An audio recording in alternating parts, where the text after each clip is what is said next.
first and foremost, can we move away from what you are talking about, the subsistence farming?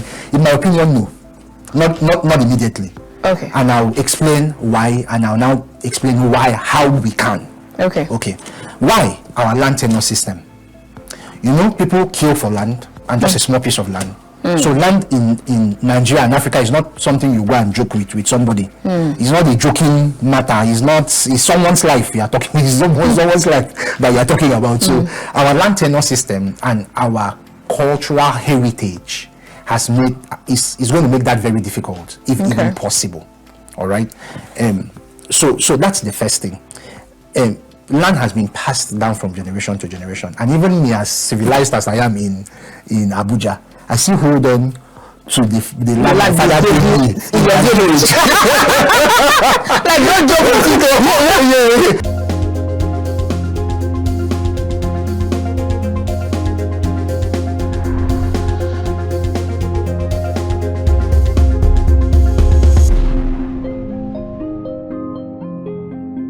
If you just joined us, this is The Conversation, reaching you from Kaftan's television studio here in the nation's capital, Abuja. Now, let's go straight to our conversation for today. But before we begin, we'll start by taking our quote. And the first one is from an anonymous who once said, "Further down the supply chain, food manufacturers have been facing higher prices across a variety of important inputs ranging from agricultural commodities and food ingredients to packaging, energy, and transportation." Okay, now I'll take my next quote, and this one is from Thomas Jefferson, who is an American statesman, diplomat, lawyer, architect, philosopher, and founding father, who served as the third president of the United States from 1801 to 1809. He once said, "Agriculture is our wisest pursuit because it will in the end contribute the most to real wealth, good morals, and happiness."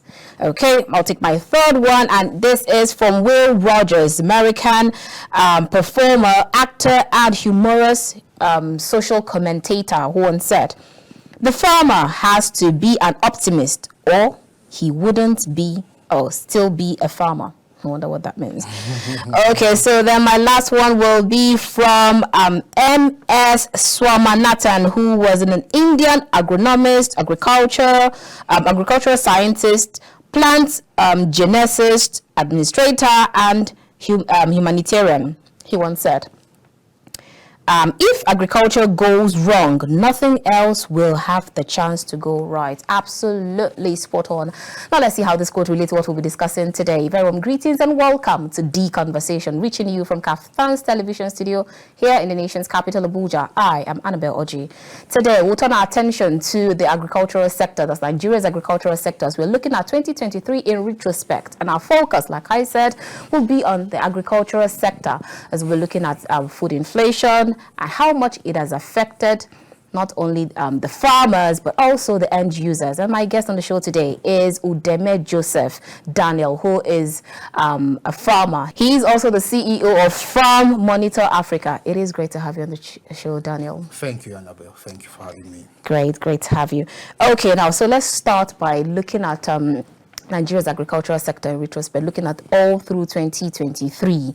Now, when we started this year, we got the information from NIMET saying that the flood this year will be far worse than what we saw last year. And then every word, I'm sure the farmers, you guys were like agitated at the edge, like, okay, let's get ready for the worst. But it looks like it's not happening the way that they predicted. Is that good for your business or not? Yes, very good for business. Okay. However, we say had spate of floods. Interestingly, the Nigerian system has a very exciting climate situation. Sometimes it floods, sometimes it's drought. So you're wondering which one you're dealing with exactly at every material time. This just goes further to emphasize the need for us to be serious about climate action, taking concrete steps to address climate issues. I know that some of us don't even think about these kinds of things because, I mean, we have a lot of issues to worry about, but the climate issue has been real. We've experienced it on the farm. And if you're not a farmer, you really won't understand. But if you're a farmer and you go to the farm today, it's flood that has washed away everything you planted, and then next week it is that there is no rain at all for the thing you planted to grow, then you know that raises a lot of concern for you. Thank God for the conference, the program going on in UAE now. I believe a lot of actions will be taken. We hope that after all of the conversations in UAE, a lot of actions will follow through. So how much did last year's flood affect your business? Or let's see, personally, you? Okay, so last year, I wasn't really affected by flood because last year we were already aware of the challenge to come. Oh, really? Yes, part of the things that my organization does is monitoring farms, and we use weather analytics to take data-driven information. So we already saw that coming. And we told those that use our system that you don't just skip this year. We dodged the bullets, and that's because we had insight. But it was very catastrophic. And it wasn't just the flooding from rains, it was also the flooding from the dams around us that were broken. So it was at a catastrophic level. It was. So, but this year has been relatively better, even though we've had a lot of other shocks, political shocks, for instance. So the change in administration has meant that a lot of financing has been on suspension. And you can understand that, a new administration can't come and just start spending money. He needs to take stock. So this entire rainy season, there was not as much productivity as there usually is, because government didn't finance as they usually would. But they've picked up again in the dry season. But how does government financing affect or impact your business? Okay, maybe you personally. Okay, so me personally, no, not really me. Okay. But when you look at the space generally, a lot of our farmers are smallholder farmers. They are dependent on all of the support in terms of inputs, seeds, fertilizers, and all of those kinds of things. Okay. And if you don't give them that much, they won't be able to do so much. And the typical reason is that if you look at their what we call the EOP, the economics of production. All right, so right now it takes about 400,000 to plant a hectare of rice. If the hectare of rice yields, and our national average yield is if I don't even up to 2 tons, but let's say 2 tons per hectare. Okay, so let me break that down. The way you're looking at it, the way you're looking at me, I know that I'm looking for trouble. Okay, so what that simply means is that a hectare of rice is supposed to give us 4 bags of paddy rice. So paddy rice is the unprocessed rice. Okay. That's the rice with the back. Yeah, okay. And it's 40 bags. So 40 bags of 100 kg is 4 tons. That's 4,000 tons. So it's a different kg you measure when it's with the back and it's not with the back, yeah? Yes, the back also has a lot of things. It's not only the back alone now. There are other impurities and all of that. Okay, yeah. So before you get to eat your rice, there's so much that goes from the stoning, the sorting and all of that. So, but at the point, at the farm level, which is where our concern is, averagely a hectare of farm is supposed to give you 40 bags of 100 kg rice. Okay. But in Nigeria, that same rice gives us lower than 20 bags. So that is why I said, so national average is 2 tons. Okay. But the potential of the seed itself is 4 tons.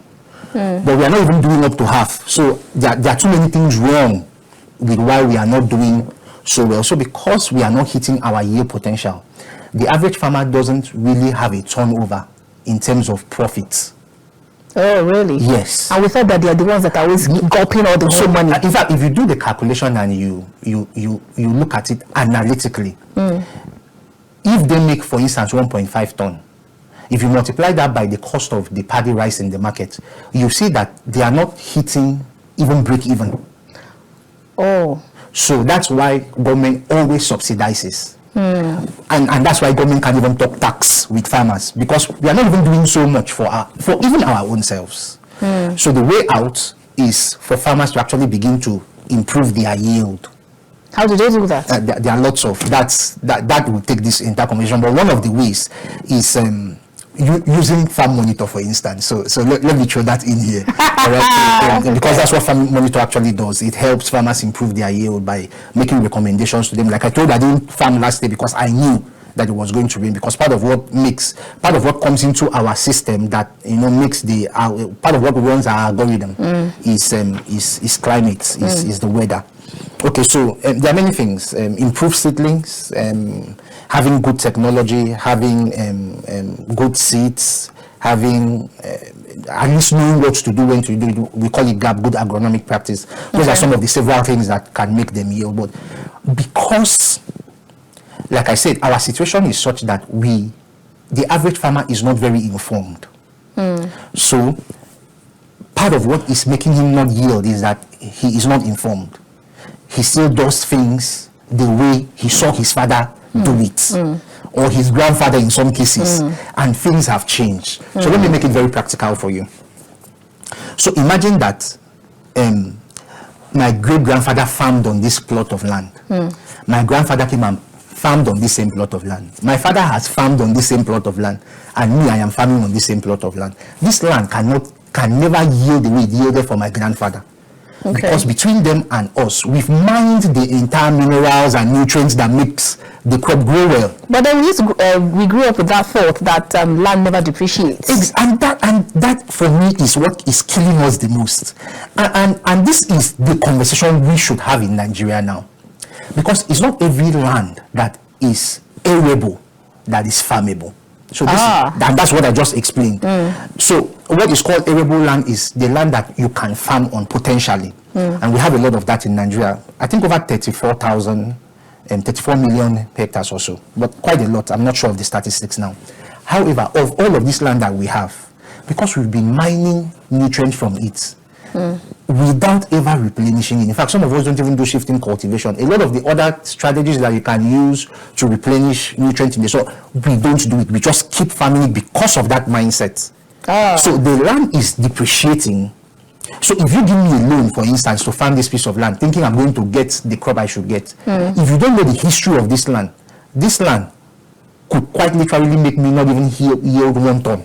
Are you for real? So the land itself. You're supposed to even check history of the land before you start. That is it. That's why I said this is the conversation we should be having now. Because you see, like, our politicians cannot do things that will replenish the land because nobody sees it. It's intangible. If your senator came and said, I invested 200 million in replenishing land, you say he eats the money. Because you can't say, but if he said he used 200 million to build bridge, because I've seen the bridge, you say he did well. But the truth is, for sustainability, the conversations we should be having now should be about restoring the soil, restoring the land for sustainability. Because the mistakes we are making today, the choppings we are chopping today, is going to affect our children in future. The choppings our parents chopped is affecting us. So that mindset is just no, it's a very uneducated mindset. Yes. So when you are in this space, one of the things you get to find out really quick is that if you keep planting on a particular land, the yield keeps decreasing. Oh wow! And that's something also we do in Farm Monitor. We're trying to help keep track records of of lands that have been farmed, so that over time you will know your level of productivity. So that if you are giving somebody a loan, you are financing. There's a lot of financing going on. The central bank finances and the government generally finances. They need to know this place I'm financing. We can't yield more than this because it's being used. So how do you know? Well, there are very many ways to know it. The primary way is soil testing. Okay. And I'm aware that the Ministry of Agric and the Lands Department of the Ministry of Agric have done soil analysis in 8 states. As of yesterday, I had a conversation with them, and I know that last year they did 4. This year they've done 4. Okay. So and one of the people driving that project is Dr. What's his name now? I know him. I mean, I've met him. Dr. Deboye. Okay. In Federal Ministry of Agric. Federal Ministry of Agric and Food Security. I know that they've driven a process to actually check the most fertile areas in Nigeria, segment by segment. Segment by segment. I know that that's something Ministry of Agric is currently doing. But like I said, because of financing, who really wants to finance that? If I didn't tell you now, you wouldn't know. Nobody on the street knows what has been done. And because it's a ministry, nobody's really saying, okay, this is what we are doing. So we are here thinking the ministry is not doing so much. But they are doing some very quiet things. And for those of us that are players, instead of going to foreign places to look for this kind of information, we just approach the ministry and they can really help. Okay, so you've actually said quite a number of things that we're going to draw out from before we land or finish this conversation. But now let's talk about the agricultural sector, Nigeria's agricultural sector, specifically since 2020, all through 2023. Okay. How far so far? Would you actually say that are we making progress, or has it been retrogression? How would you term, okay, if you asked to rate the Nigeria's agricultural sector from a scale of 1 to 10, 1 being the highest and 10 being the lowest, what would be your scale? You know why I'm smiling? I always do this to my staff. Don't give me an answer if you're not going to put it on a scale of 1 to 10. So I know exactly what I'm doing with. I did that just last night. I had that information. I could come on a scale of 1 to 10. What is it? He said 10. And I was okay. So this is an emergency. This is an emergency. Okay. So again, it will depend on what indices you want to judge Nigeria doing well or not doing well by.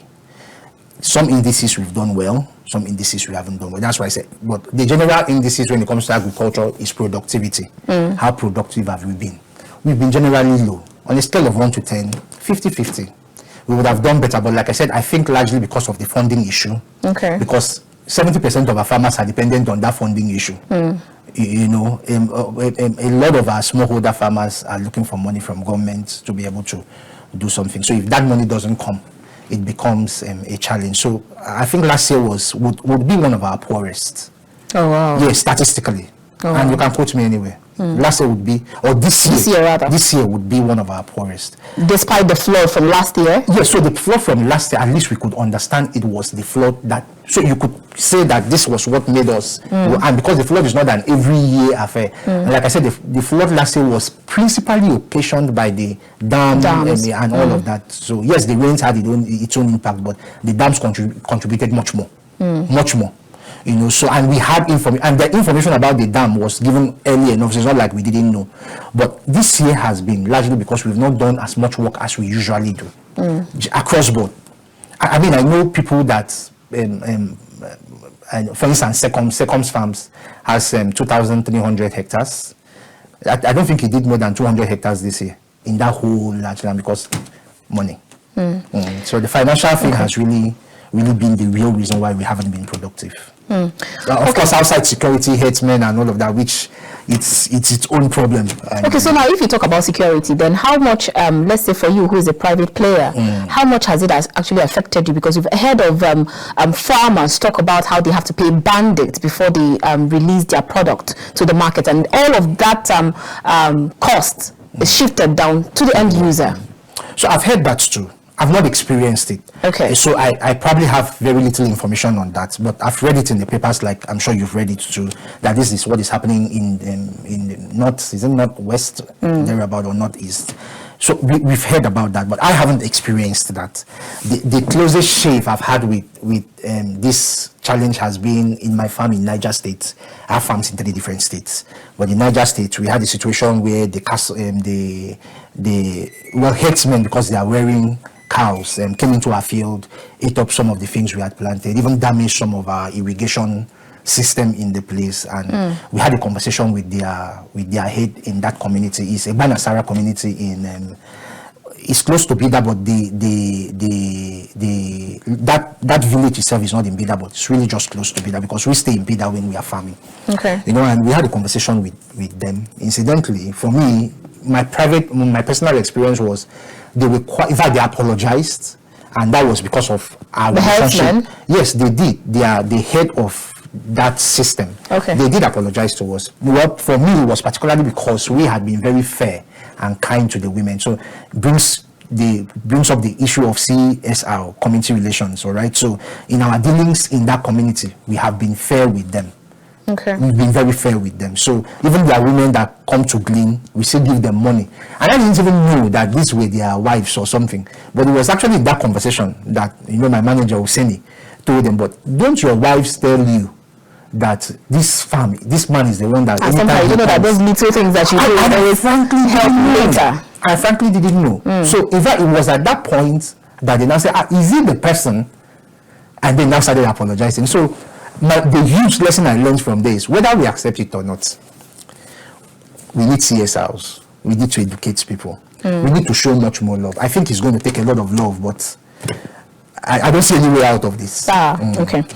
Okay, so now I hear you talk about how our fathers, grandfathers, or forefathers used to farm, and then I remember we keep talking about how we need to move, since the world is going green, yes, how we need to move away from persistent or subsistence farming, and then move to technology, like mechanized. Yes. So at what point are we actually going to get there? Two questions I'm going to ask, and I'd like you to embody them in one breath. Now, that's one on the side. And then secondly, if you look at the fact, we've always heard how much we only farm just to consume. We're not a producing country. We've heard that like so many times. So how are we going to, especially for that local farmer who is in the village, who they have to farm tomatoes, beans, or whatever, it actually affects us. How would they leave that? They are using the hoes and the machetes and the digging, and then move to the mechanized farming. Okay, so like every other thing that grows, it has to be systemic. It has to be done intentionally. Okay. And I've already said that we really need a lot of education for our farmers. So I'm going to try and take this slowly so that you get my thoughts on it. Okay. So first and foremost, can we move away from what you are talking about, the subsistence farming? In my opinion, no. Not immediately. Okay. And I'll explain why, and I'll now explain how we can. Okay. Okay. Why our land tenure system? You know, people kill for land, and just a small piece of land.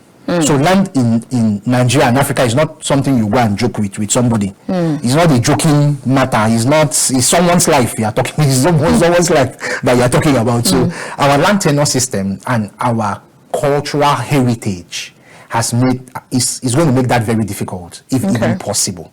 All right. So that's the first thing. Land has been passed down from generation to generation, and even me, as civilized as I am in Abuja, I still hold on to the land my father gave me in your village. Like, don't joke with it. No, but and in all sincerity, even when we had a little challenge at home about land at home, I told my mom, it's easy to trivialize this land because it's in the village and probably not worth up to 1 million, even though it's a huge, maybe more than a hectare of land. It's easy to trivialize it. However, two things should make us not trivialize it. Number one, we don't know what it cost these people to leave this land for us. We don't know what it cost them. It may look trivial to us, but this is someone's life and what he felt as a pride to leave as an inheritance. And it's a serious language when you say the word inheritance. All right, so that's on one breath.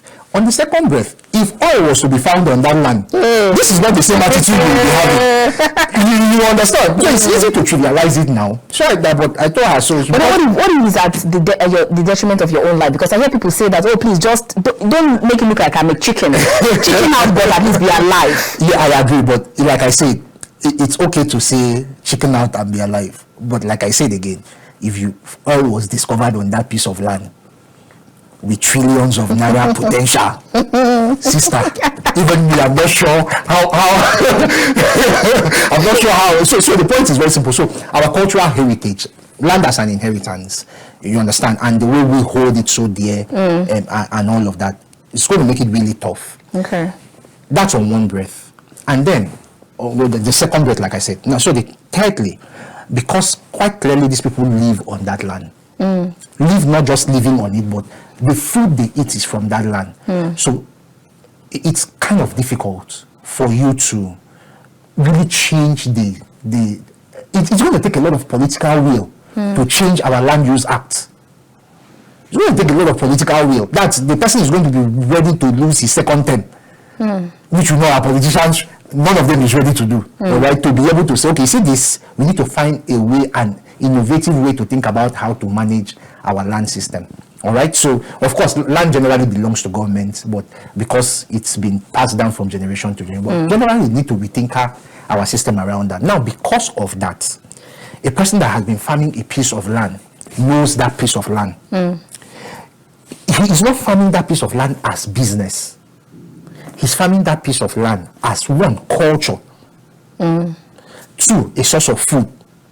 And even that number one is enough reason for him to, we in Nigeria, we can die for our culture and our tribe and our religion. But we will not, anything that is, when we are telling somebody this thing, that you see this land that you want to die for doesn't make any sense, he will even kill you for saying that. It's really sad that we haven't been able to. So it still boils down to education. We need to find a way to educate our people down there, which now brings me to the interface between what you are talking about and how we can achieve it. Okay. It's education, but how? It's not just formal education, because formal education won't just cut like that. It has to be a cultural level education. The best set of people that do this are extension agents. Extension agents are farming agents that are supposed to take information, research, technology, education down to the farmers. So they are the interface between the people that are making the research and are changing things and doing the technology, and then the farmers. Okay. The farmers don't have all of this information that we are having. And that's because that linkage, that bridge in Nigeria is almost non-existent, quite almost non-existent. Okay. Now, so if you are going to make that leap of change, it's going to be, that's why I say it's going to be done tactically. Okay. We've got to start from where we now go back to our extension agents and say, okay, let's build the extension system. Currently, our extension system has one extension agent to like 7,000 farmers. Oh, wow. The ideal situation is one extension agent to 250 farmers. So we have all of these many farmers. So you know that 70% of Nigeria, if you look at the farming system, 100%, 70% are smallholder farmers. So they actually need this extension to be able to do better, which is part of what they need to do better, outside the other several things I mentioned. Okay. Now, that bridge is not there. Who is telling the farmer in the village, this seed that you planted and you kept in your house, you shouldn't use it again this year, because it will not be as productive as if you actually go and buy seed that has been designed or was planted or has been, there's how they prepare seed for planting. Nobody. The man just harvests this year, keeps part of it for next year, and he's fine with it. Okay, so that's the bottom, but then you talked about the extension agents. How about the traditional leaders? Are they supposed to be in this round table? Because a lot of farmers will tell you that you cannot know this business more than I do, because I inherited it from my father, so you cannot know it better than I do. So how about also bringing the traditional leaders, the religious leaders into this fold to also talk to them? But does it work? They've always been there now. It's not like they've not been there, but you see, like I said, those guys at that level are not, their challenge is not how to educate the farmers. They have lots of other things they're involved with. However, there is somebody that is supposed to be responsible, which is the extension agent. Does the extension agent need to liaise with the cultural and traditional leaders? Absolutely. You can't just walk into a community. In fact, usually the extension agents are from that same community. Okay. Because you need to be able to speak the local language. You need to be able to know whose farm is this. You need to be able to have a lot of information that is local to that area. So it's a localized service. But the urban migration has made everybody wants to come to town to do white collar job. Nobody wants to go. But this is what I have always proposed. Revamp the extension system. We have lots of universities of University of Agriculture in Nigeria. I think about 6 major ones. Umudike, FUNAP, there is Zaria, ABU. I mean about 6 thereabouts, really solid universities of Agri. The people that are graduating from there, you have to make extension work appealing to them. And my opinion is pay them, let's say 80,000. Okay. At least in today's economy. At least 80,000. 50,000 will be performance-based, 30,000 will be productivity-based. This is what I mean. 50,000, if they go to the field and do the work, which you'll be monitoring, we have a system that can monitor that. So can quite literally track the extension agent, where you are giving data from, where you are recording things from. So if they're supposed to go to the field 2 times a week, which is like 8 to 10 times in a month, pay them 50,000. So every time they go to the field, their tablets rates that they've been to work, so that money has been credited to them. After the end of the month, they have their money paid. Then the other 30%, the other 30,000 will be productivity based, meaning that they can only unlock it if they help the farmer meet the yield potential for that year. Oh, okay, great. Okay. And then kit them. Give them all they need. They need bikes. It's village terrain, and you know, like I said, this you have to go around. Sometimes you have to go around the village. They need bike. You need to give them bike, give them fuel, give them tablets, give them PPEs, because one of the things that kill farmers is snake. I've lost a farmer to snake bites. So keep them properly, make it appealing. Do you know, actually, this thing they call, if you're a layman, you're a layman, you don't know anything at all about a particular thing. I just realized it's true, because I didn't know there's anything called extension agents.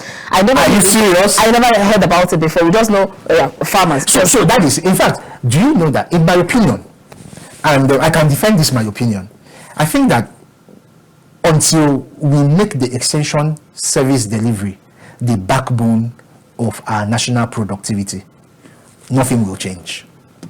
You see all of these inputs we are giving it through private companies who want to make profits. Because again, giving the input is one thing. Using the input is another thing, which now becomes the job of the extension agent. My opinion, the extension agent should be responsible from the farmer even receiving that input to using that input to his productivity.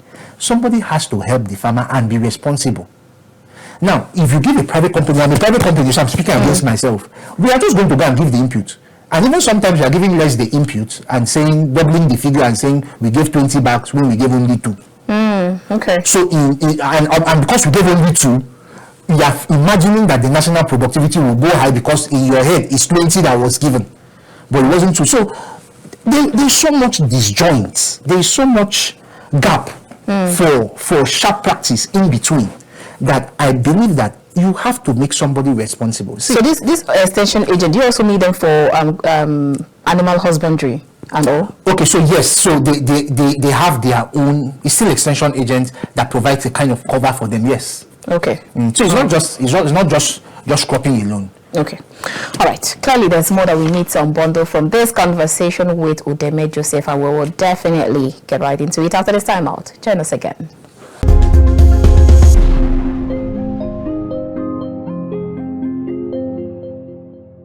The other thing is that we have a culture.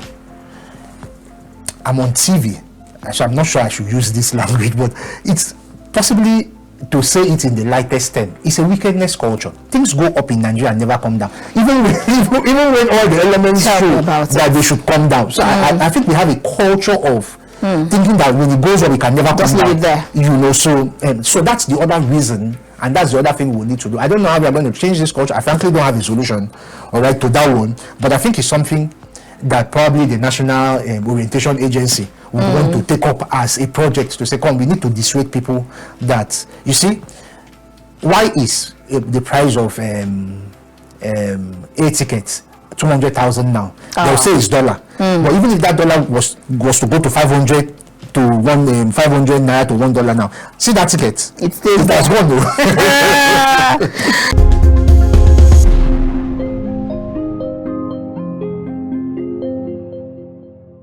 Welcome back. If you just joined us, this is The Conversation. We're reaching you from Kaphthan's television studio here in the nation's capital, Abuja. If you just joined us, you've actually missed out on a whole lot, but then you can still join in the conversation, as my guest on the show today is Daniel Udeme-Joseph, who is a farmer. He's CEO of Farm Monitor Africa. Farm Monitor Africa. Thank you so much. All right. So before we went on that break, we've actually touched on quite a number of salient points. But now let's talk about Nigeria's current inflation sitting at 27.33%, and then the food inflation sitting at 31.55%. That is far more than what we've ever seen in recent years. In fact, ever since. So, if we're looking at the inflation, how much has, and we hear that food inflation, it's with regards to the high cost of items, the farmers are also complaining. Now, if I go to the market and I'm not able to buy, the festive rush is not here yet, but yet just one chicken, you can't even buy one chicken for 5,000. And then you want to buy a basket of tomato, that's another kettle of fish entirely. You want to buy a bag of rice, even one noodle of rice is far more than 1,200 as it used to be. So, what gives, Udeme-Joseph? Okay, so we first need to understand that the inflation thing is not just a Nigerian thing alone. The entire world is having a spate of inflation, and that's stemmed from a lot of things, particularly the Ukraine war. All right, that has had its own impact on food prices, oil and all of that. And part of what is used for fertilizer is imported from Ukraine. Part of one of those chemicals is imported from Ukraine. The dollar too has gone up. The exchange rate has gone up.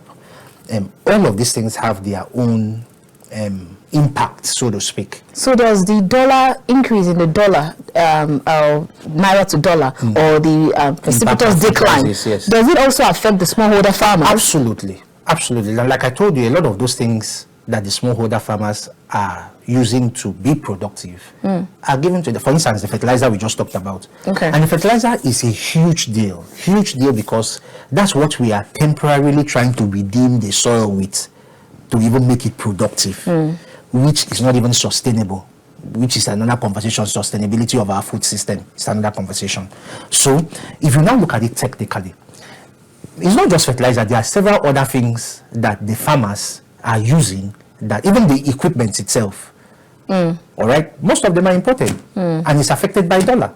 All right, so when you look at, diesel, for instance, diesel used to be 200, 300 naira, went up to 800 naira. Diesel powers a lot of the machineries used in the farm. So even if the smallholder farmer is not using the very big machines, he's using semi-small level machines that are still powered by diesel. Okay. So I've already said like 3 or 4 factors now. So a culmination of all of these factors is what is responsible. So it will. That means they have a good reason when they tell you, So it will be very naive to think that it's only one thing you can point out to one. I'm not an economist.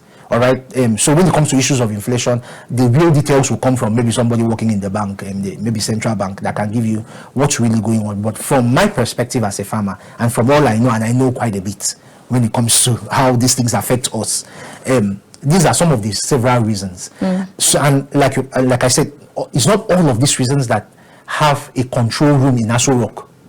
Aso Rock can control the war in Ukraine. So you see, so there is also little the government can do with regards to some of these things. They can only try to buffer. So I'll give you an example of what they are trying to do. We used to import a lot of wheat, and that comes from all of that. In fact, wheat is our highest import into the country, over $2 billion, not naira. That's a huge money. But with the agro pockets and the SAPZ projects on board, now the country is trying to now massively, produce wheat. So there's some financing that has gone through the agro pocket project to smallholder farmers. So it's even it's even the dry season now that money is beginning to get inputs. So they are now giving inputs to farmers. All of these things are what farmers need to produce. Okay. So with these kinds of efforts, I think things will start coming down just gradually. The other thing is that we have a culture. I'm on TV, so I'm not sure I should use this language, but it's possibly, to say it in the lightest term, it's a wickedness culture. Things go up in Nigeria and never come down. Even when all the elements show that they should come down. So I think we have a culture of thinking that when it goes up, it can never come down. There. So that's the other reason, and that's the other thing we need to do. I don't know how we are going to change this culture. I frankly don't have a solution, all right, to that one. But I think it's something that probably the National Orientation Agency would want to take up as a project to say, come, we need to dissuade people that, you see, why is the price of a ticket 200,000 now? They'll say it's $1. But even if that dollar was to go to 500 to 500 naira to $1 now, see that ticket? It has gone though. Okay, so the particular argument I had, I saw on social media, someone sent to our social media handle. I said I was going to ask, but thank God you actually brought it up, and then I'm going to remember to ask it again. When you talked about wheat, so there's somebody said that the kind of wheat that we produce in Nigeria, or we farm in Nigeria, that is not consumable. That's the reason why we import a lot of them. But then I was telling the person that, okay, what of those ones that we used to buy from the market that we give to our parents who cannot eat flour, or who cannot eat cassava, but then we give, are they saying that those ones are harmful? Okay, so again, that one falls within the purview of food and nutrition people. I don't know why one would say that, but I don't know the science behind it, because I'm a scientist by training. So I think I would like to know the science behind that kind of statement. But if we make that kind of generalized statement, then we are going to have to say that things like maize too, there's something wrong with it. Because they are farmed almost in the same breath. Yeah. You know, and the same thing with rice. So, again, it's something the National Orientation Agency will want to look at, because, again, we have a way of spewing information that is not accurate. And like I said, even now, I can't even make a statement to it, because I don't understand the science behind why would somebody say that. You know, so we need to also help ourselves by speaking less about what we don't know about. Okay, so now let's talk about, because you talked about the government, so how best can you advise the, say, the Minister of Agriculture with regards to how we can push our agricultural sector, even looking forward to 2024? What are the gray areas that we need to look at? What are the opportunities or the strengths that we need to look at? That's one on the side. Two questions, and I'd like you to take them together. The second is looking at AFC FTA, that's the after recommendations. And then how can we actually scale up so that we're not only doing the local, but we're doing local and then still going global? Because the person who goes into, say for instance, chia butter, how can they actually scale up their product so that we can meet that after recommendations? We're not lacking behind from other African countries. Okay, so I don't know which one I should start with. I feel like starting with this second one. Okay. Yeah, so let me just speak about that briefly. It is called international competition. You've got, if everybody is competing to sell their products, you must produce products that meet the international requirements, which is not something that we are doing in Nigeria. So, like I said, because a lot of our farming is at the subsistence level, there is so much to be done to meet a certain standard. So sometimes that is even the reason why we can't export, outside the fact that we need the food to eat inside the country. And so to meet those international criteria, there are things you must do from the farm level. For instance, using organic manure, because if what you want to export has a certain level of threshold limit of certain chemicals, you can't export them. Okay. We are largely reliant on fertilizers. So it still boils down to that conversation I said, we need to start having sustainable food systems. How are we replenishing our soils? For now, it's fertilizer, and it's not sustainable. This fertilizer, just think about it. When last did you see earthworm? Think about it. When last did you see earthworm? So let's leave the fact that you're in Abuja. Come, at least you walk on the floor. So when last did you see those things that aerate the soil, those organisms that aerate the soil? You know, because we can sit down here and say, okay, I'm in Abuja, I won't see, but I stay in the farm. Okay. I quite literally live in the farm, in fact, for months sometimes. You won't find those things. So has been seriously degraded. So why do we have to look for them? What importance are they? Because in my mind, I'm like, why do I want to see earthworm? That is so. Those are organisms that break down all the things like the leaves and all of that, and gives you quite natural nutrients, release natural nutrients in the soil. See, it is the lack of this natural nutrient that is making us use fertilizer in the first place. Okay. Yes, there are some soils too that are not. For instance, you need nitrogen in a certain quantity to help maybe the stem of the crop. Yes, there are some areas that are doing well. That goes back to the soil thing I talked about with the ministry. However, because we are largely reliant on artificial means of replenishing the soil, it's not sustainable, and it's the same reason why we can't export some of the things we do, because the threshold of some of these chemicals are exceeded. Okay. So we need to, and so organizations like FX, in their support of smallholder farmers, have parameters those smallholder farmers must meet, because they know that their off-takers, we need to off-take at a certain degree of healthy products. Okay. You see, so for them, they won't have issues. That's why they could get into the kind of agreements they're getting into.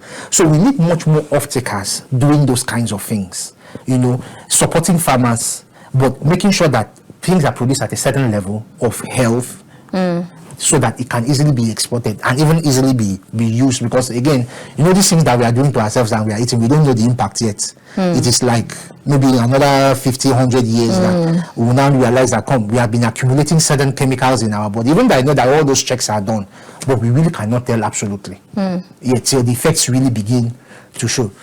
I mean, I could tangent out in several directions. We are having high mortality rates. These are part of it now. We are taking a lot of chemicals we don't know. You don't even know what you are reacting to sometimes, because you don't know what you've eaten what that thing came with. So that's at that level. The first question you asked, this is even the second question I was treating. If I remember accurately what you asked, where was Finance Minister of Agriculture. My advice, we would have a lot to talk about. However, I think I would like to start with the sustainable food system. We need to find a healthy way. There are ways, but we need to stop paying lip attention to regenerative agriculture, to soil replenishment, shifting cultivation. So if you farm there for some time, you should leave the land to rest and go and farm elsewhere. That means we need to. The problem with deforestation, which would have meant more land for farming, is that also affects climate change. So it's a dicey balance, a very dicey balance. You can't also say you want to clear so much land, and because those trees are giving us oxygen and it's what is helping us. So, but we have to pay attention to a more sustainable way of doing things. We need a lot more coordination. Because we have several people doing several things. We need to be able to sit on the same table. All right. We know that CBN is financing. There's now the Nigerian Agricultural Development Funds. We have the Ministry of Agric. We have a whole lot of agencies in agriculture, and it's commendable. We can't say we should trim it down, because if there is a place that needs funding and attention, is agriculture. In fact, it sometimes shocks me that we would rather, you look at our budget, national budget, and you see how much is being given to Ministry of Works, who are just spending the money, and then you see how much is given to agriculture, who are not just spending money, they are employing, they are providing food, they are providing exports. And if Ministry of Works is having 800 billion, Ministry of Agri is having like 400. That's partly what I really have. And you're asking, and you're saying infrastructure, and I'm not seeing the infrastructure. I'm just seeing Engineer Dave Umahi looking at one eye like. I'm not seeing the infrastructure. So I mean, we need to also pay that much attention to agriculture, even though at the minister's level the budget has already been determined. But I think there is a need to be brave in making requests in agriculture. So I came from the construction space to agriculture. My training is in project management. So I started as a construction person, and I've built several houses, all right, and then moved into agriculture. The kind of courage that construction people have when they are doing BOQs, that's bill of quantities, is amazing. So a kilometer of road, you think that one person will die, you include that they will pay compensation, 1 million naira. And the person financing it doesn't have a problem with it. But everything in agriculture is scrutinized. And I'm wondering, I don't understand. And so quite literally, you can understand the apprehension, or you can understand the holding back when an agricultural person is asking for money. So I had a team meeting with my team. So we have the Farm Monitor product that uses technology. So all of these things that I've said. So what we've done in Farm Monitor is that we have, we use, I'm sure you know what AI is. Great. So you know what machine learning is. So because there are so many variance indices, soil, climate, good agricultural practice, and even within, when you talk about climate, there are several parameters. When you talk about soil, there are several parameters and all of that. So we integrate this using machine learning to make farm-specific recommendations to a farm. So we're having a meeting yesterday, and I said, so my team people came up with, we need to look at our pricing again and all of that. I say, see, this is my problem. When it comes to paying for agriculture, everybody wants a price review. But for every other thing, we are not looking for price review. So, and I told them that what we have to sell is value. If somebody spends 150,000 from 400,000, all right? If somebody is spending 150,000 from 400,000 to buy fertilizer, all we need to show them is that with our technology, you won't need to spend 150,000 on the fertilizer in the first place. And you only need to pay us 12,000 to ensure that. And when you can prove that to the person will gladly pay. But you need to show the person value. So part of what I'll tell the minister is to look for technologists like us and put them in the mainstream. See, things have changed. We are still living in yesterday. A lot of us, agriculture-wise, we're still living in yesterday. Things have really changed. The climate that we depend on to help the food has changed. The soil, like I told you, has been degraded. So we can't do, it's not a one-heart-fit-all kind of situation again. We now have to look for ways that, or in specific areas, so that was the conversation I was having in the ministry yesterday, with the soil people. So we now have to find a way that in specific areas, we find what works for that particular area. Because you can also use data from 1960 that we have. Good things have changed, Yeah, so those are the kind of things that are encouraging to look into for sustainability. All right, because I hear you talk about AI. So now, if looking into the future as 2024, now what things that you as farmers are seeing is different from what we as the end users are seeing. So what exactly are your projections? What are you seeing when you look at 2024 with regards to both mechanized farming, with regards to use of AIs, and then at least how better does 2024 look like from where you're sitting or standing at the moment? Okay, so it's a mixed look for me. Mixed because I can be optimistic or we can be optimistic all we want.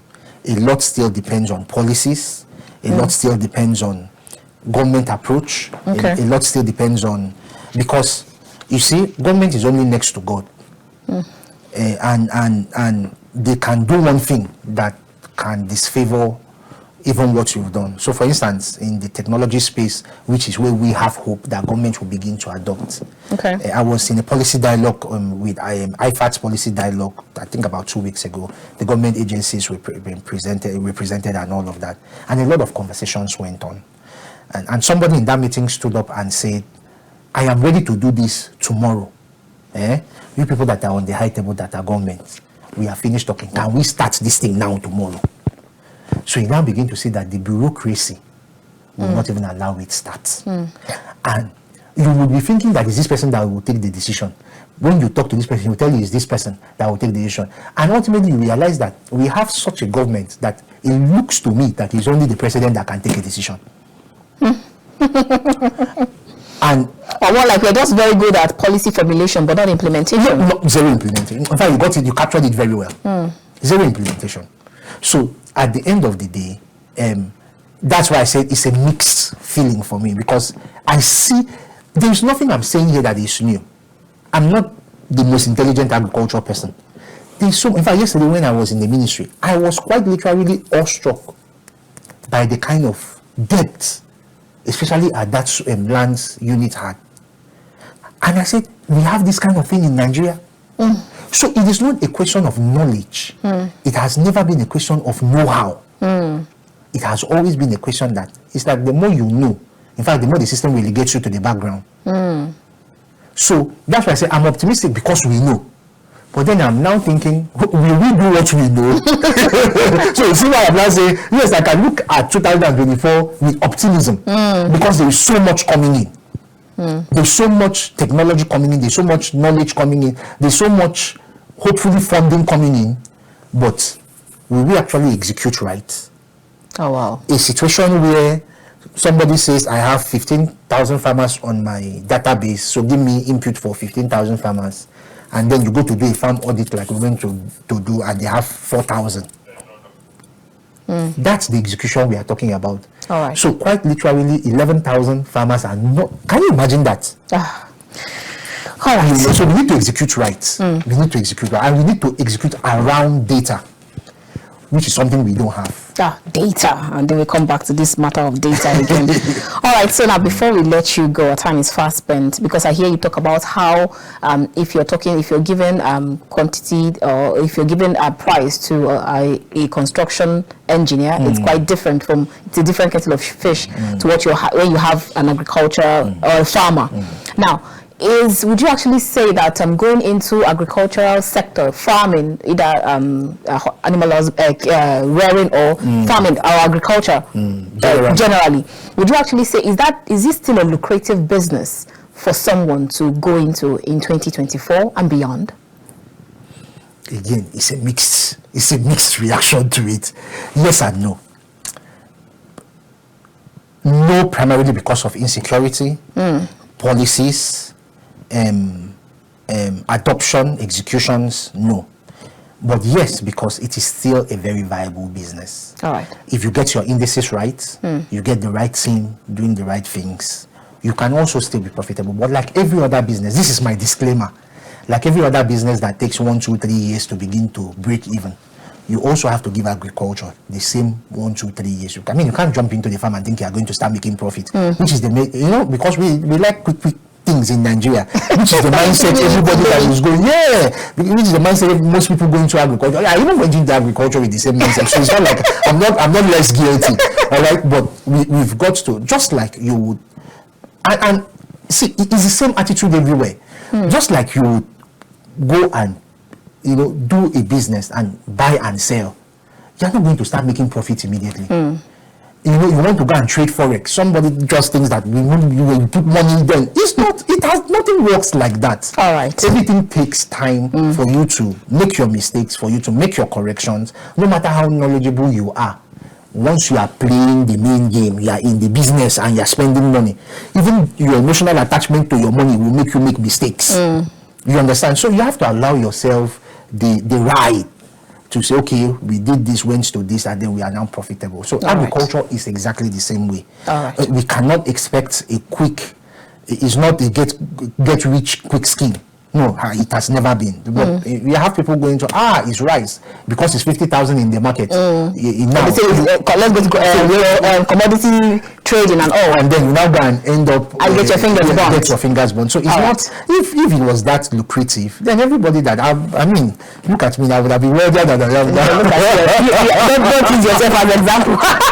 Thank you so much, Daniel Udeme-Joseph, CEO Farm Monitor Africa. It's been a wonderful time having this conversation with you. Thank you so much. And I hope we can actually have this conversation again and again. Please, let's do.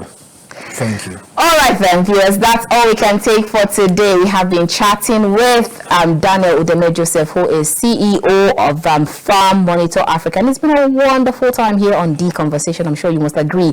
And I'm sure that you've been rightly educated, entertained, and informed. I will see you next time. Keep watching The Conversation because you never know who my next guest will be or what I will be speaking of next. Until I come your way again from the nation's capital, Abuja, I am Annabelle Oji. God bless you and yours. God bless Nigeria.